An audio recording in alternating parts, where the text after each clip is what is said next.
পিতামাতার মর্যাদা ইসলামে অত্যন্ত মহান ও সম্মানজনক। পবিত্র কুরআনে আল্লাহ তাআলা নিজের ইবাদাতের নির্দেশ দেওয়ার পরপরই পিতামাতার সাথে সদ্ব্যবহার করার নির্দেশ দিয়েছেন।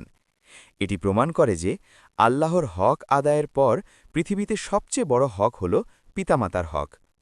কোরআনে আল্লাহ বলেন, যখন পিতামাতা বৃদ্ধ বয়সে পৌঁছায় তখন তাদের সাথে বিরক্তির একটি শব্দও বলা যাবে না।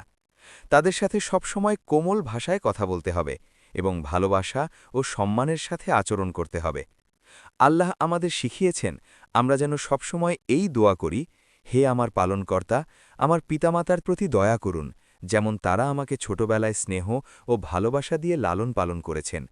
রসুলুল্লাহ সাল্লাল্লাহু আলাইহি ওয়াসাল্লাম বলেছেন, আল্লাহর সন্তুষ্টি পিতামাতার সন্তুষ্টির মধ্যে রয়েছে এবং আল্লাহর অসন্তুষ্টি পিতামাতার অসন্তুষ্টির মধ্যে রয়েছে। অর্থাৎ যে সন্তান পিতামাতাকে খুশি রাখে সে আল্লাহর রহমত ও ভালোবাসা অর্জন করতে পারে, আর যে সন্তান পিতামাতাকে কষ্ট দেয় সে বড় গুনাহে লিপ্ত হয়। হাদিসে আরও বলা হয়েছে, পিতামাতার সেবা করা জান্নাতে যাওয়ার অন্যতম সহজ পথ। একজন সাহাবী রাসূল সাল্লাল্লাহু আলাইহি ওয়াসাল্লামকে জিজ্ঞেস করেছিলেন, তার উত্তম ব্যবহারের সবচেয়ে বেশি অধিকার কার? রাসূল সাল্লাল্লাহু আলাইহি ওয়াসাল্লাম ৩ বার বলেছেন, তোমার মা। এরপর চতুর্থবার বলেছেন, তোমার বাবা। এতে বোঝা যায় সন্তানের জন্য মায়ের ত্যাগ ও কষ্টের কারণে ইসলামে তার মর্যাদা অনেক বেশি। পিতামাতার জন্য খরচ করা, তাদের প্রয়োজন পূরণ করা, অসুস্থ হলে সেবা করা, তাদের সাথে ভালোভাবে কথা বলা সবকিছুই ইবাদতের অন্তর্ভুক্ত। এমনকি হাদিসে এসেছে, পিতামাতার দিকে ভালোবাসার দৃষ্টিতে তাকালেও সওয়াব পাওয়া যায়। যারা আন্তরিকভাবে পিতামাতার সেবা করে আল্লাহ তাদের জীবনে বরকত দান করেন, রিজিক বৃদ্ধি করেন এবং বিপদ থেকে রক্ষা করেন। পিতামাতা মৃত্যুবরণ করার পরেও সন্তানের দায়িত্ব শেষ হয়ে যায় না।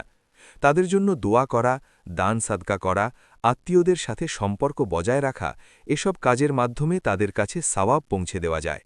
হাদিসে বলা হয়েছে, নেক সন্তান পিতামাতার জন্য দোয়া করলে তা তাদের জন্য চলমান সওয়াব হয়ে থাকে। পিতামাতা পৃথিবীর সবচেয়ে বড় নেয়ামত এবং সন্তানের জীবনের সবচেয়ে বড় আশীর্বাদ।